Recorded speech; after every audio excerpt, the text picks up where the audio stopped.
America అధ్యక్షుడు Donald Trump తన రెండో పదవీ కాలంలో తీసుకున్న సంచలన నిర్ణయాల్లో లిబరేషన్ డే టారిఫ్లు ఒకటి.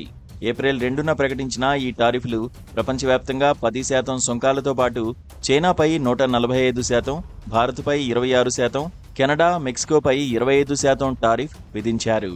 అమెరికా వాణిజ్య లోటును తగ్గించి స్థానిక తయారీని ప్రోత్సహించే లక్ష్యంతో ఈ చర్యలు తీసుకున్నట్లు ట్రంప్ పేర్కొన్నారు. అయితే న్యూయార్క్లోని US court of international trade ఈ టారిఫ్లను అక్రమమని, ట్రంప్ అధికార పరిధిని మీరారని తీర్పునిచ్చింది. ఈ తీర్పు ట్రంప్ వాణిజ్య విధానాలకు భారీ ఎదురుదెబ్బగా నిలిచింది.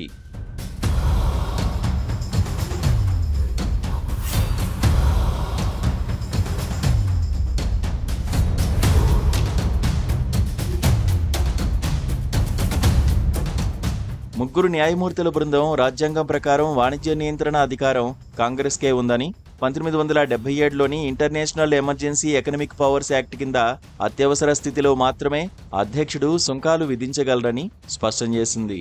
ట్రంప్ ప్రభుత్వం వాణిజ్య లోటును జాతీయ అత్యవసరంగా పేర్కొని ఈ చట్టాన్ని ఉపయోగించడం చట్ట విరుద్ధమని కోర్టు తీర్పునిచ్చింది. భారత్, పాకిస్తాన్ మధ్య కాల్పుల విరమణ ఒప్పందాన్ని టారిఫ్ల ఒత్తిడి ద్వారానే సాధించినట్లు ట్రంప్ అడ్మినిస్ట్రేషన్ వాదించినప్పటికీ కోర్టు ఈ వాదనను తోసిపుచ్చింది. ఇది రాజకీయ ఒత్తిడి సాధనంగా ఉపయోగించడం రాజ్యాంగ విరుద్ధమని పేర్కొంది.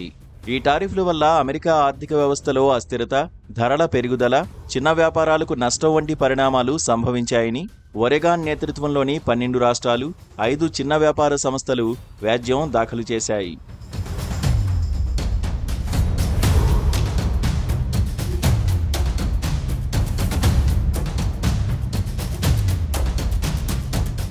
కోర్టు ఈ సుంకాలను రద్దు చేసి 10 రోజుల్లో అమలును నిలిపివేయాలని ఆదేశించింది.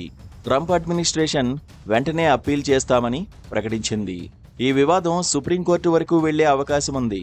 ఈ తీర్పు అంతర్జాతీయ వాణిజ్యంపై, ముఖ్యంగా భారత్, చైనా వంటి దేశాలతో సంబంధాలపై గణనీయ ప్రభావం చూపనుంది. ట్రంప్ అమెరికా ఫస్ట్ విధానం కింద స్థానిక ఉత్పత్తులను ప్రోత్సహించాలని భావించినప్పటికీ ఈ సుంకాలు వినియోగదారుల ధరలను పెంచి స్టాక్ మార్కెట్ అస్థిరతను కలిగించాయని విమర్శలు వచ్చాయి.